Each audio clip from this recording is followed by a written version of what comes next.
Hey everybody, I am back with Dave Asprey of Bulletproof Executive. How are you, Dave? Pedram, I'm great. It is great to see you.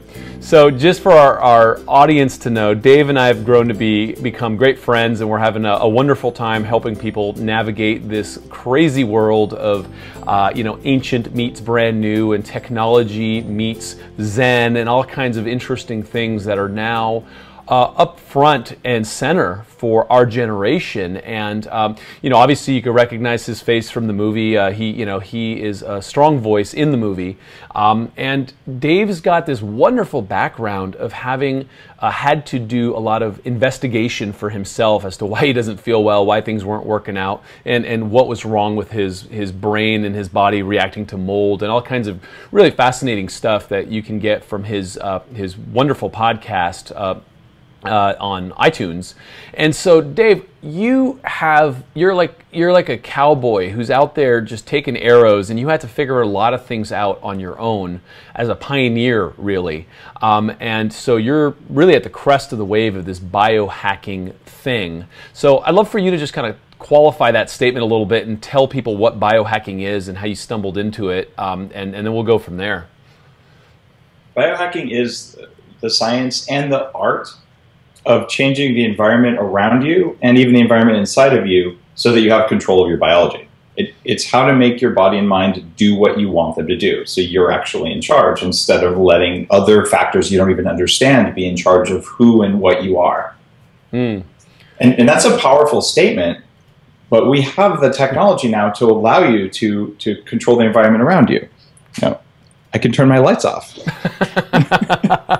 That's amazing, because cavemen couldn't do that. They were subject to the world around them. I close the windows, I turn up the heat, I turn down the heat. Even basic things like that change how much energy you have. They change how you feel. They change how you age, how you sleep.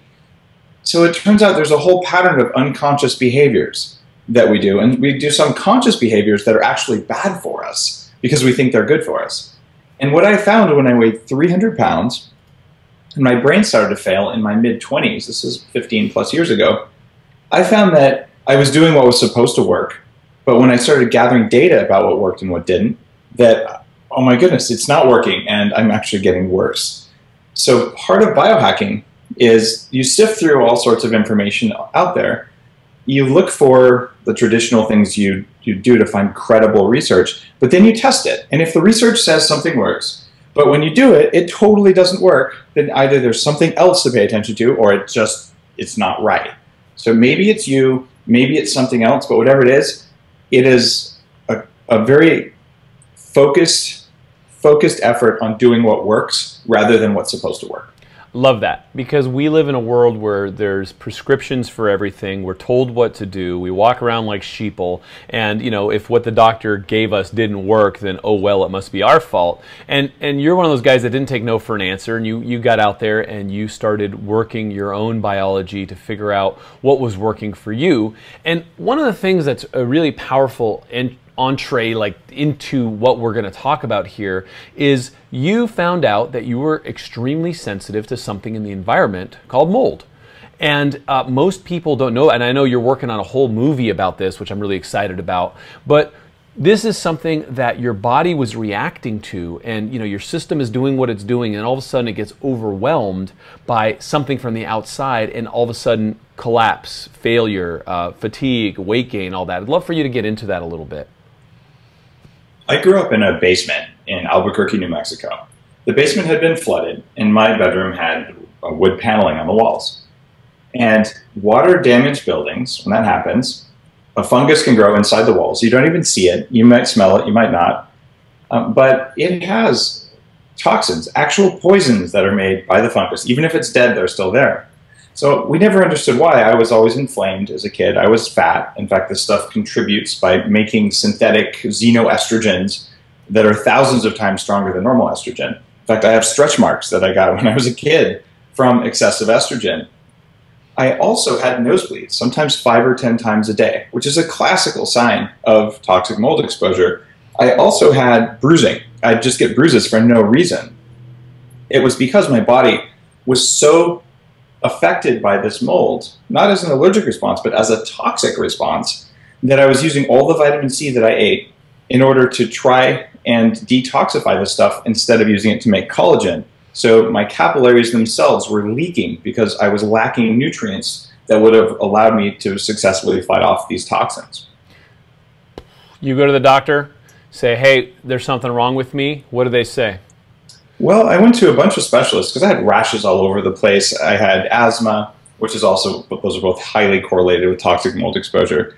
And they did a little grid on my back with little pinpoints to see what I'm allergic to. And they said, you're allergic to cockroaches and kapok, which is a which is a kind of a filler for life vests in the 70s. I'm like, really? That's all you have for me? I'm like, yeah, we don't know what it is.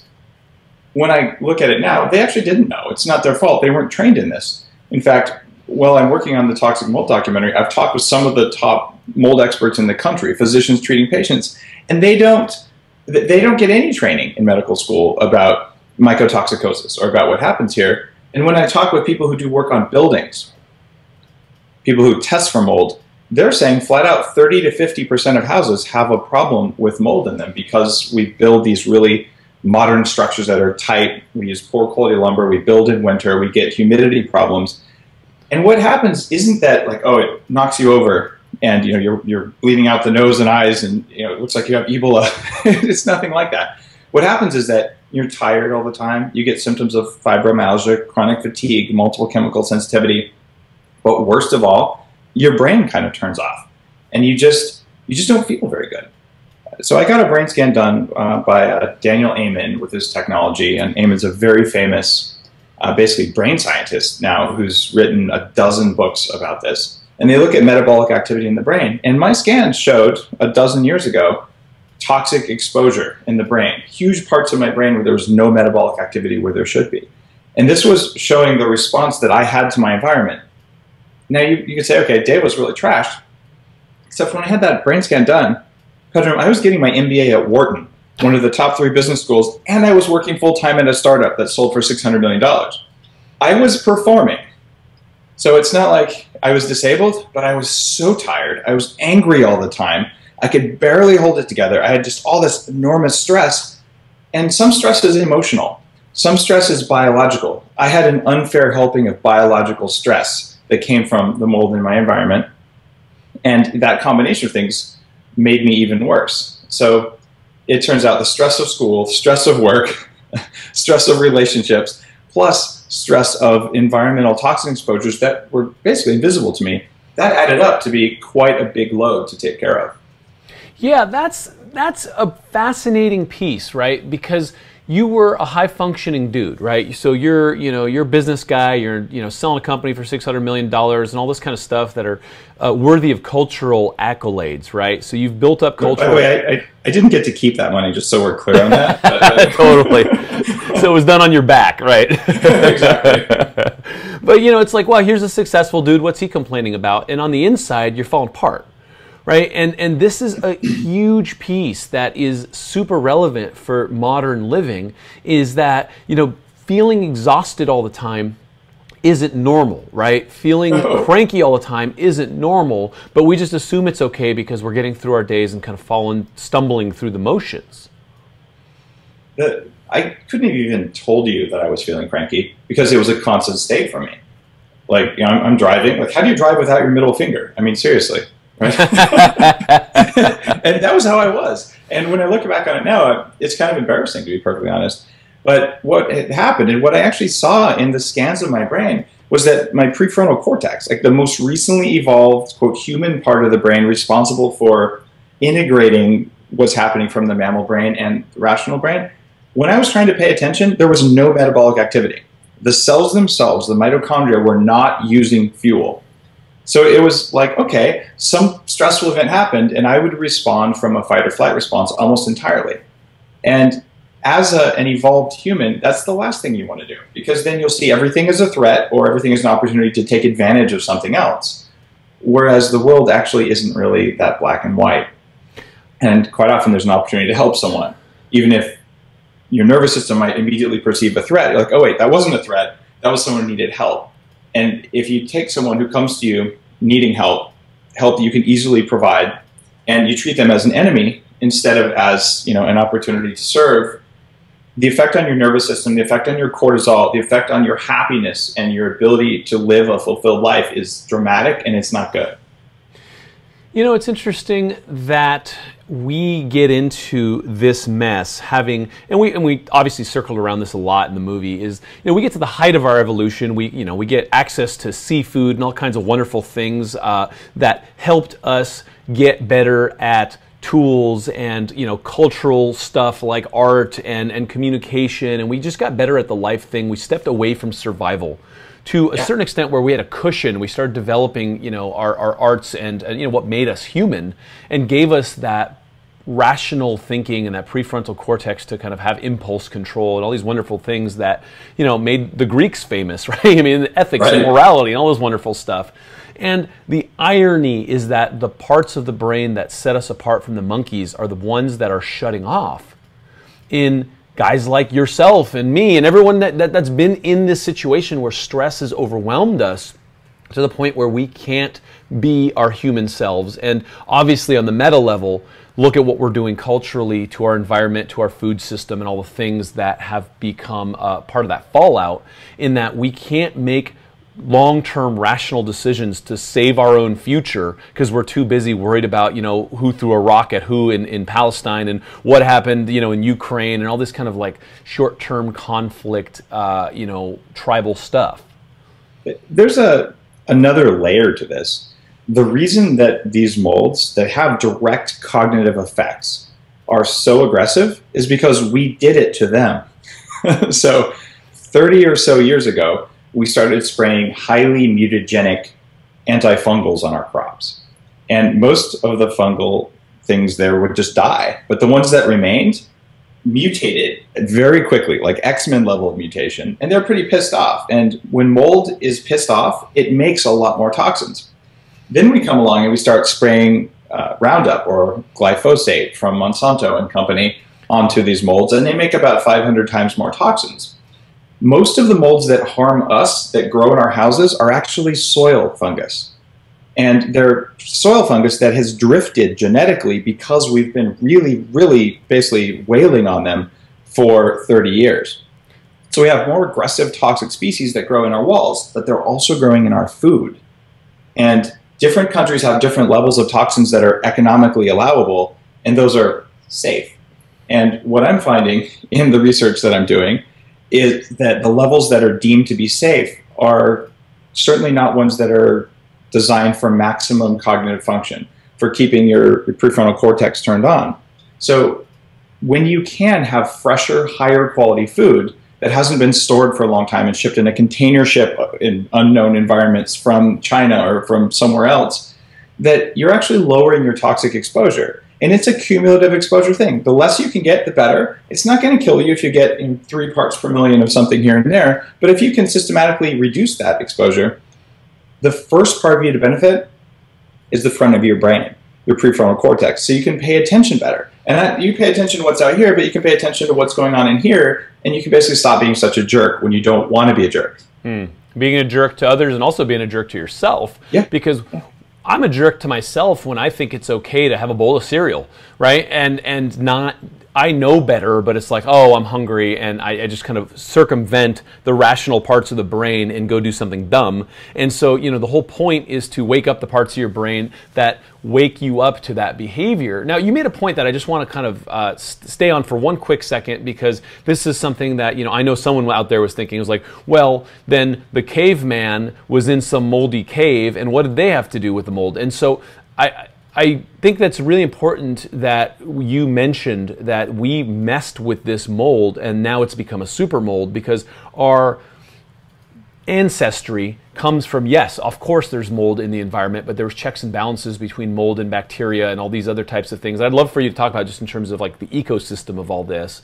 But the fact that this has now become a major problem, again, has to do with the fact that we thought we were doing something right and nuked the stuff, and now the mutant stuff is what's really causing a lot of these problems. It's amazing. The general fungus out there will reproduce every 20 minutes, and they have these things called plasmids.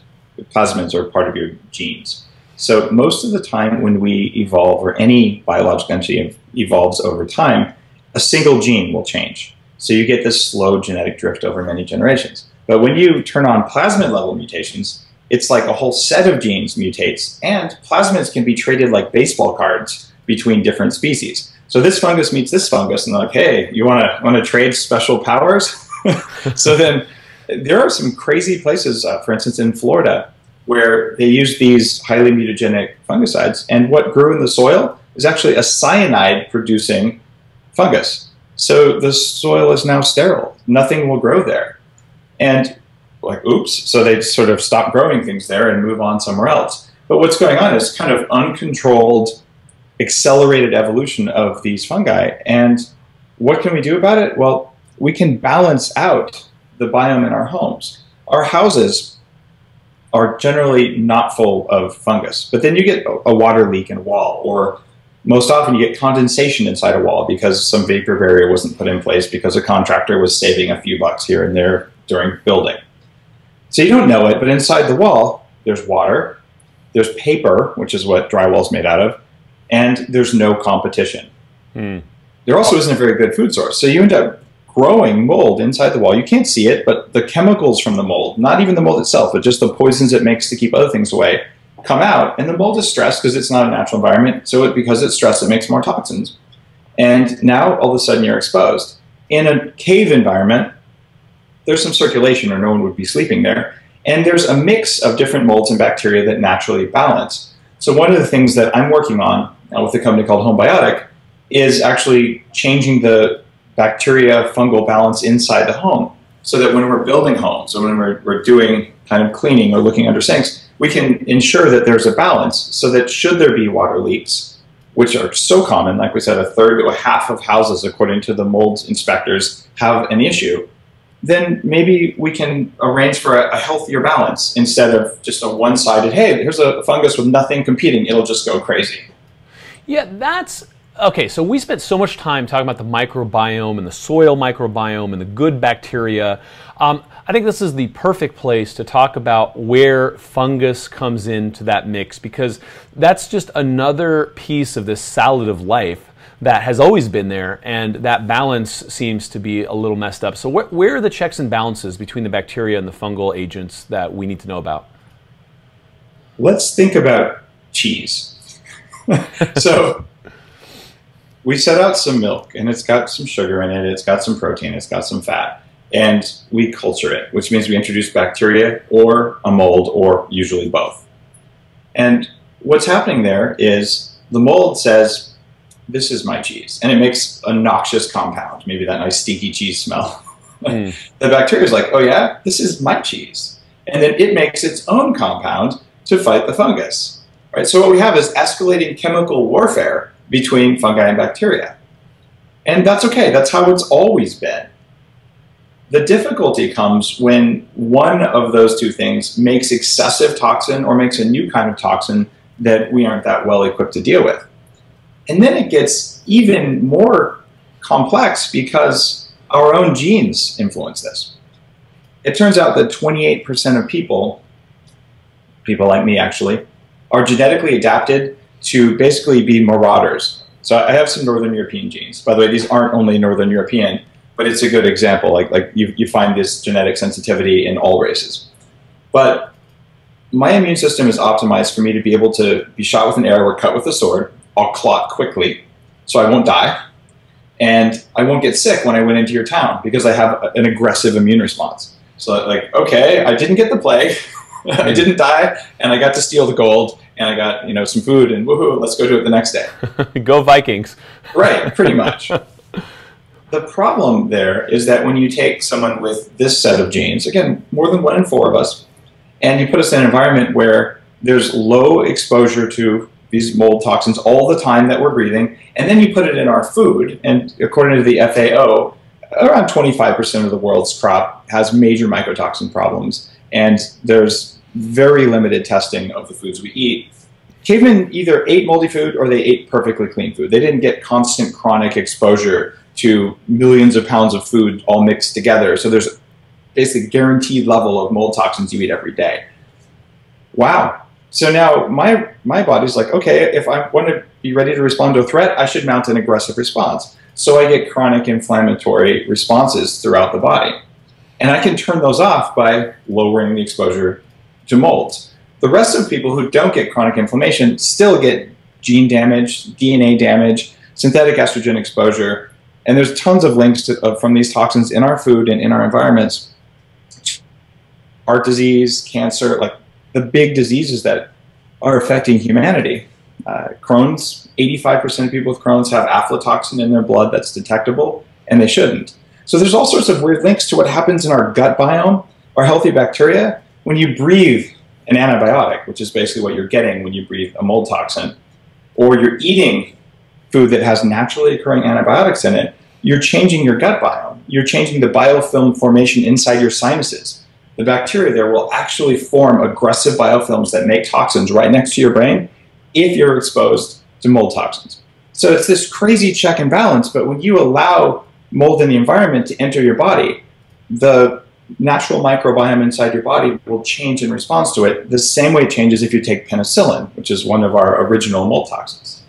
Interesting. And yeah, that's a piece that I think people need to get, is that penicillin, which became kind of the hallmark of much of Western medicine, was discovered accidentally by watching what spores from mold, how they were reacting in a petri dish, and that became, you know, the kind of saving grace of allopathic medicine. And now we have mold medicine that's overwhelming our systems and our microbiome all over, from what I'm hearing. I love it that you're talking about mold medicine, because really it is medicine that comes from mold. And all systems of healing that I'm familiar with, all the traditional ones, use things like corn smut or other types of fungus to have a biological effect. And there's nothing wrong with that. And mold is required for life on the planet. Our soil is basically a giant network of fungus with some bacterial things and some larger things like nematodes and other larger life forms, that worms, etc. But if we didn't have that fungus, we'd all be basically swimming in piles of garbage and dead leaves and all. So it's not like we can do without it.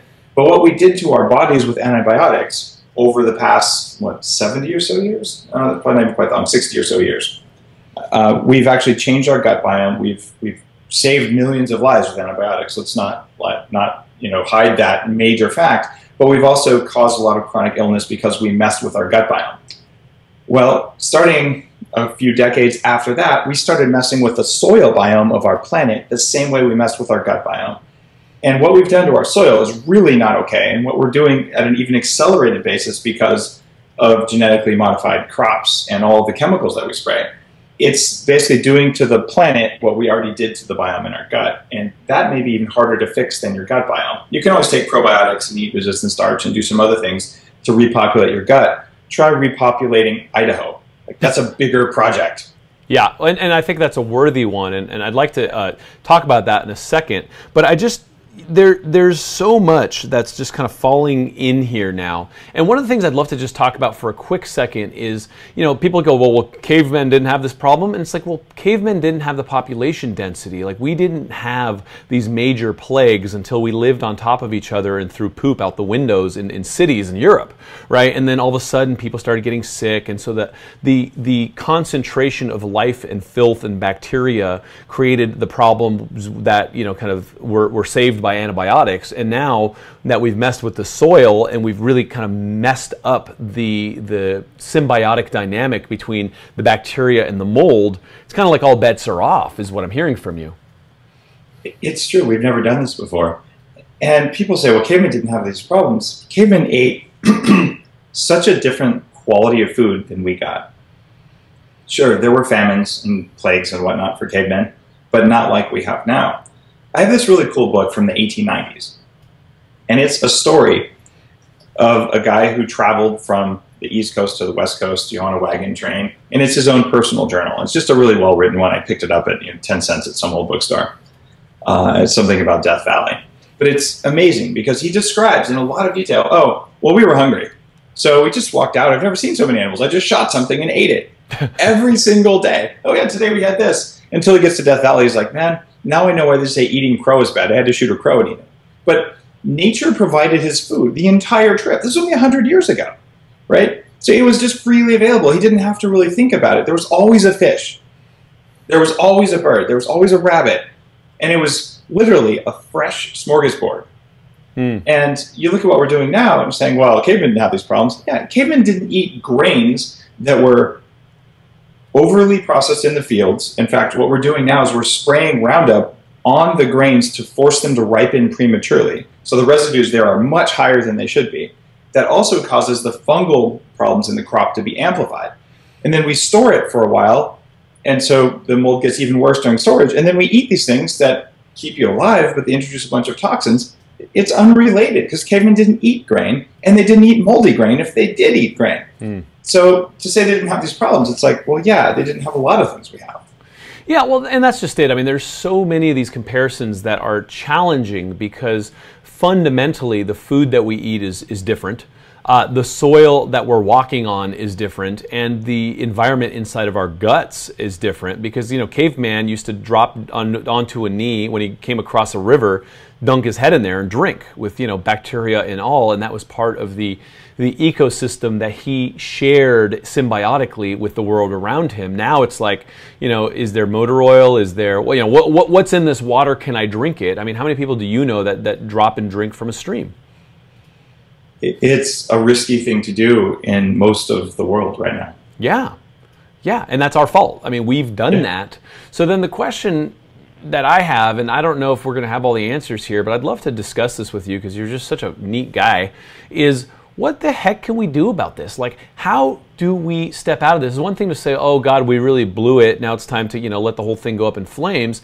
But, you know, you've got children. I've got a little baby boy. I mean, we're doing this to create a better future for them and really introduce a balanced life with nature again with technology. I mean, dude, you're one of the most high-tech gadget whiz-bang guys I know out there, and your kids are out there playing in the dirt every day in front of your house. So how do we strike this balance?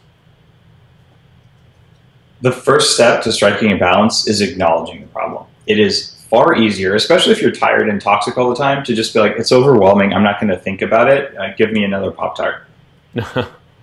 And that is the state of a lot of people. They're too tired, their brains are too overloaded with stress in order to even just pay attention to the problem.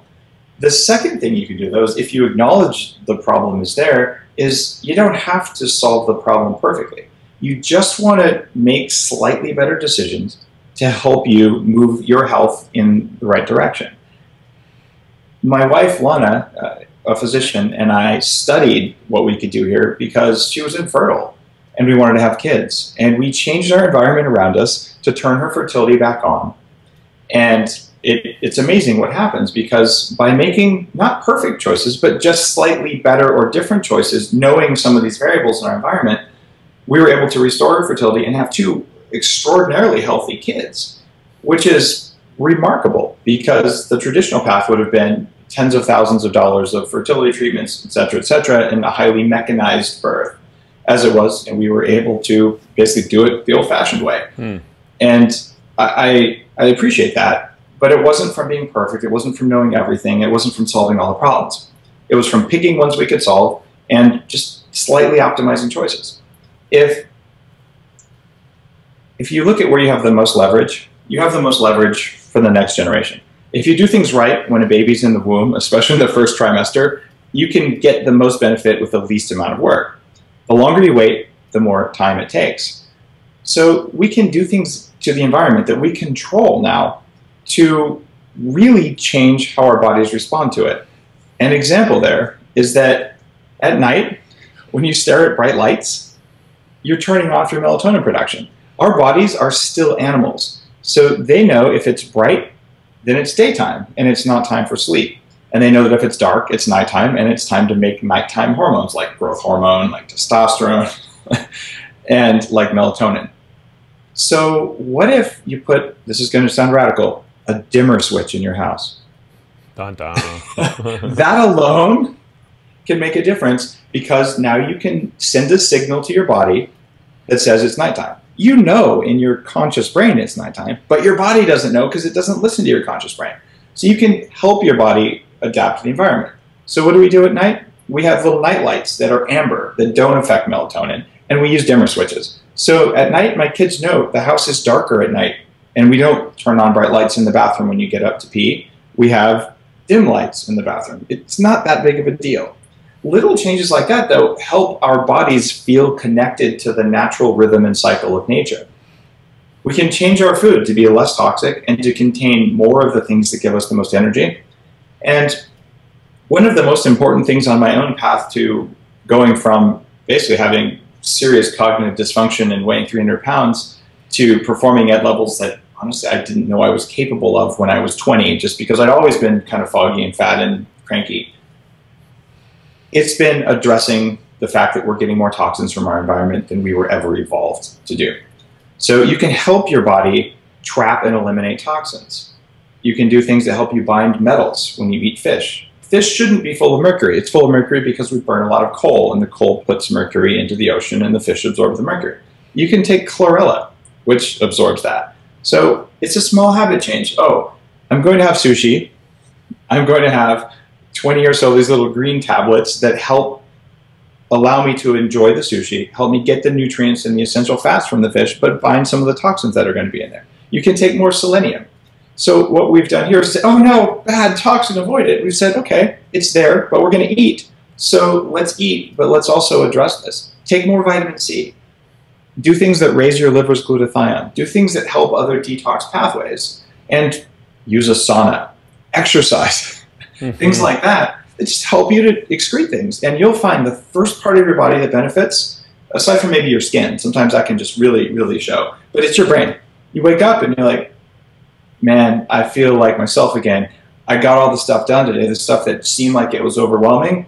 I had so much energy today that I did it. And it didn't come at great personal cost. I didn't burn all my willpower. I just did it because it felt easy. And that's our natural state. The things that you want to get done should feel relatively easy or fun. Even if they're challenging and hard, or you're lifting a heavy weight, or you're doing a difficult project, there's a sense of satisfaction and joy that can and should come with that, at least most of the time. But it's missing for so many people all the time. So they're just trudging through life. When you lower your toxin load and you help your body excrete toxins better, you feel it in your brain first, and it translates to more willpower, more joy, more focus, and more control of your emotions. Okay, so if you are experiencing enthusiasm bankruptcy, chances are you're toxic. I love that. It could be. In fact, it's almost always toxins play a role. It could also be that you were traumatized as a child. You could have PTSD and not know it. And heck, that happened to me. Like, I had birth-related PTSD, which sounds totally weird. I was born with a cord wrapped around my neck. And I had no clue that this had anything to do with my personality till I met a woman who spent 30 years studying this, and she looked at me and sort of put up a PowerPoint slide. About me saying, knowing that about you, here's some personality traits that are very predictable. I'm like, oh, this woman has my number. Like, how is this even possible? And it was because I literally came into the world with the fight or flight response, part of my mammal nervous system, ready to fight because I thought something was choking me. I didn't think. I didn't have a brain for thinking at the time. I had a brain for feeling. So that was the feeling I had, and I carried that into my relationships. I carried that into the way I saw the world, as everything's a threat or an opportunity. When I became aware that this pattern had been done there, that wasn't a toxic thing. It was made worse by environmental toxins, but it was already there. So people who are biohacking benefit from lowering toxins universally. But there may be programming. In fact, I would say there's an extremely high chance that there's programming that is not serving you, that was an evolved behavior. We learn from the environment when we're very young, and then we take those things that make no sense, and we repeat them unconsciously as adults, simply because that's the best way to make sure the species survives. So when you have enough brain energy, you become aware, good God, why could I possibly be acting that way? Because it didn't make any sense, but I did it. And when you start asking those questions, you start realizing, wow, there's inner programming work I can do here that's as important as removing toxins. So you can't really do one without the other. But if the toxins are present, you're not likely to succeed at understanding what's going on inside your head when you're not paying attention. So going with the theme of as above, so below that we talked about, kind of the famous axiom from Hermes Trismegistus, which has, been in alchemical circles for years, is, okay, so I got to clean up my act, obviously. I eat a lot of sushi. Mercury's a problem. It's actually a known problem with me because I eat a lot of sushi, and so we're chelating. But what can I do then to mitigate the amount of mercury that ends up in the ocean? How can I, and so everyone says, oh, this problem is so much bigger than us because, they're going to keep burning coal. But so what happens when we all just kind of elect to go solar and then the need for coal starts to come down? Like, how do we do this on a macro level as well to start saving the oceans? Because at a certain point, we're going to run out of chlorella. These are really big questions.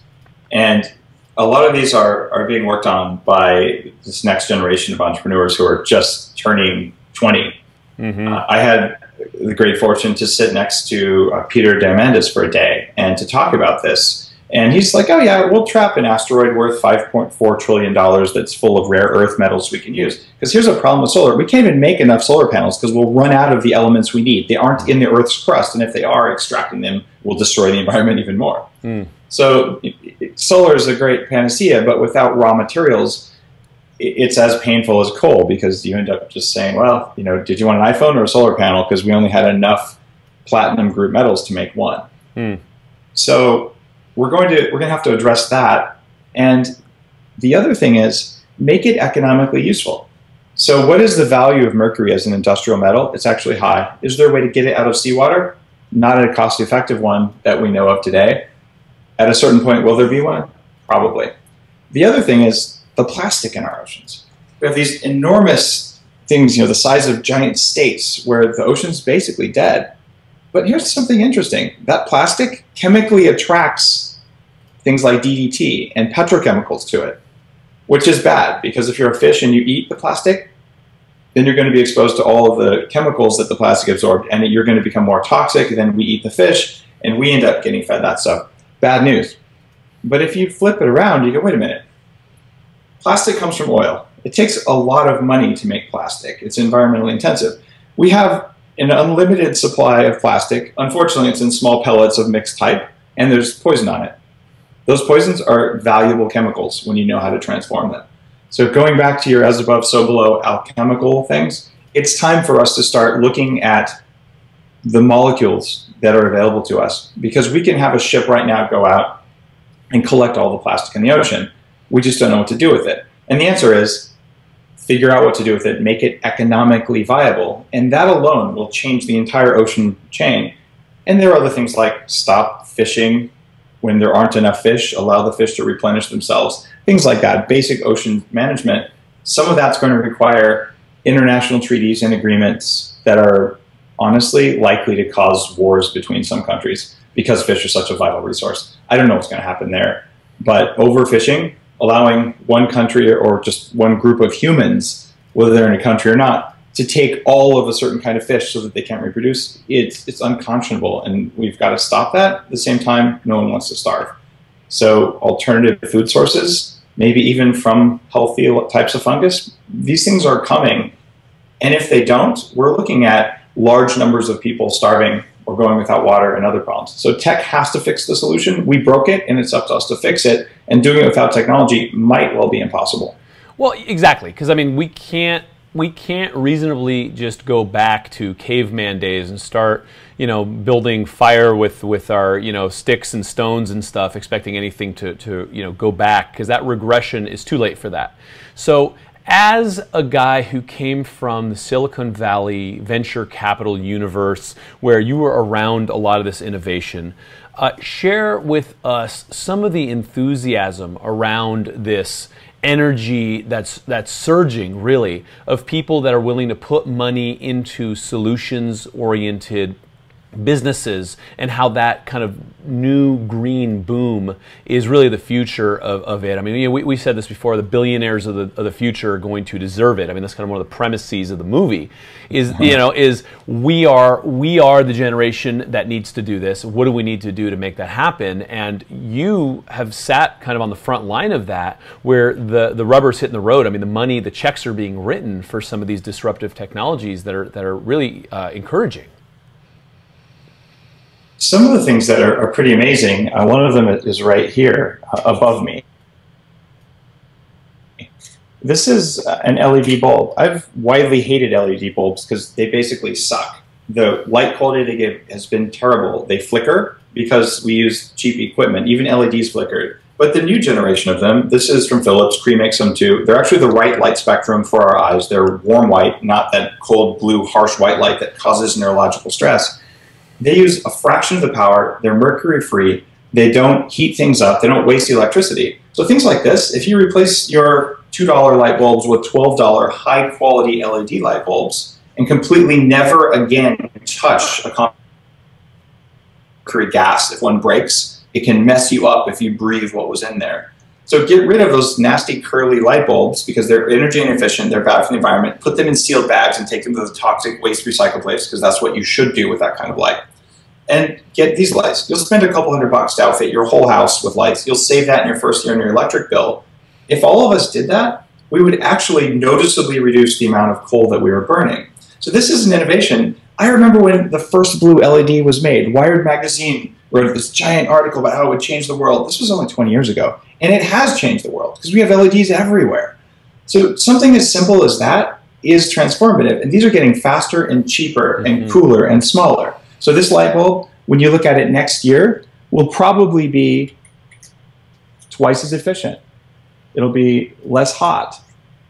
And it'll keep going from there to the point that when my kids are in college, their light sources will probably be the size of a pea, and they'll put out the same amount of light as this, and they'll be built into things. So it's sort of, I don't know, things just kind of light up when you need to, and the bulbs last 200,000 hours, so who cares? You throw away your table when the lights inside it stop working. We also have things like bloom energy. Producing energy, burning coal or with nuclear or even solar or wind farms somewhere, and then putting on these high tension lines that have major problems with EMFs and a major problem with line loss. So we burn the coal here, we send it down the line, we lose 30% of it, and then we charge our electric car. You think your electric car isn't a coal burning car? You're smoking crack. It's not only burning coal, it's burning 30% more coal than if you had shoveled coal into the back of the car. You just don't have to breathe the smoke because it came out of the power plant that was burning coal.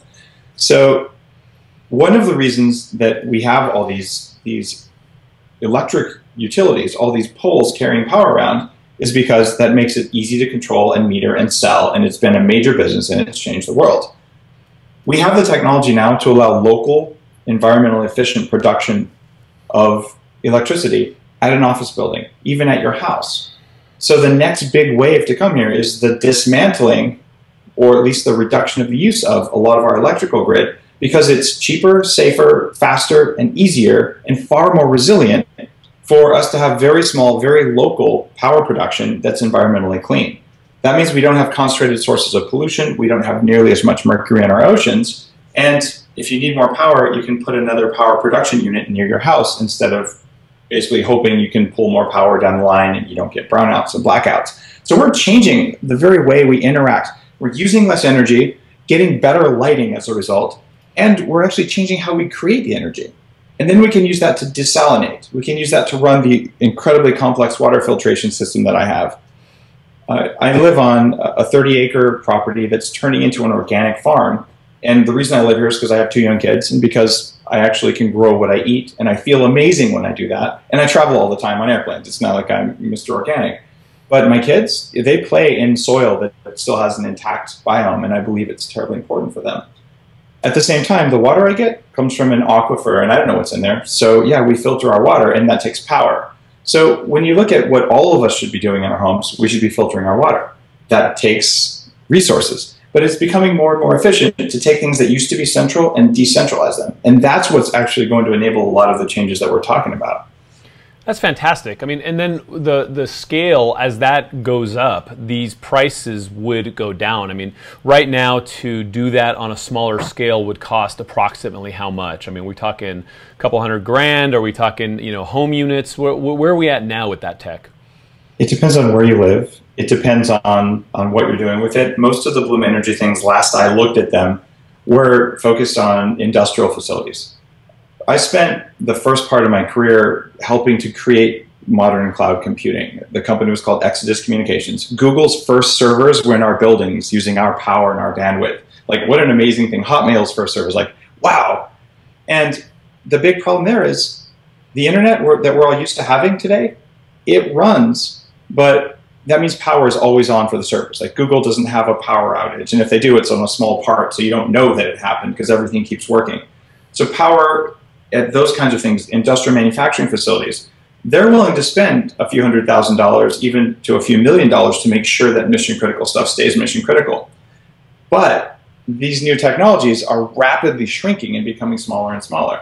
So what now, to put something like that in your home, $5,000, $10,000, depending on lots of different requirements, maybe even $50,000, may come down dramatically over the next 10 years. You look at what your phone can do now versus what your computer can do 10 years ago, that's the level of innovation that Silicon Valley is driving. And that's going to allow us to be way more efficient, to make way better decisions. And the coolest thing of all, from my perspective, Pedram, is that it's going to give us the ability to understand what the rest of us are doing. There's huge patterns in our behavior as a society or as individual humans that are invisible. But because we have all these devices now, we can get the data, we can analyze the data, like, oh wow, it looks like we didn't know this about people, but now we do because we have data from 1 million people about how they sleep or about how they use gasoline or their electrical consumption. And with that kind of visibility that's never before been possible, we can optimize our behaviors consciously rather than just doing unconscious things that are wasting energy and time. Or just guessing. So I love this. I mean, one of our strong calls to action coming out of the movie is put your money with the good guys. Invest with people that are making a difference. And there's this huge thing, and I'll hit you up for some green funds and people that you can kind of help direct our audience to in terms of where their investment dollars might go. Because, you know, you could invest in some sort of old world industry that is still kind of driving mercury into the ocean, or you can, you know, take your hard-earned dollars and vote for a world you'd rather see, a world where our children can run around and play with trees and not get poisoned. So I'd love to hit you up for that resource, Dave, and all the wonderful things that you do. Tell people where they can find you, please. Check out bulletproofexec.com. That's my blog. The content's all free.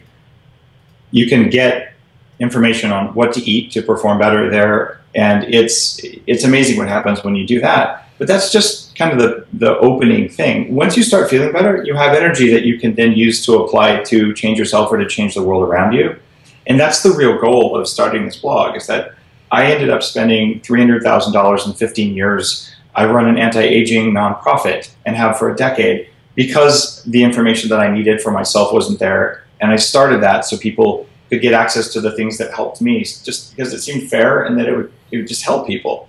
So bulletproofexec.com is the place to go. Bulletproof Radio on iTunes is #1 ranked in health pretty often, easy to find. Check it out, give it a listen.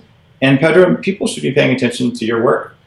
Your movies are amazing, your podcasts are wonderful, and certainly worthy of attention, and I listen to them myself. Well, thank you. Thank you. Listen, it's an honor to be able to work with you, to have had you in the movie, and just the work that you're doing is awesome. So keep up the good work. Guys, Dave Asprey is a gem of a guy. Check him out and see what he's saying, because he's out there maybe 10 miles ahead of the pack, kind of looking at what's coming and helping us navigate these waters. And he's doing it for his children and his children's children and all of the rest that come with that. So Dave, thanks so much, and I look forward to seeing you around often. Thanks, my friend.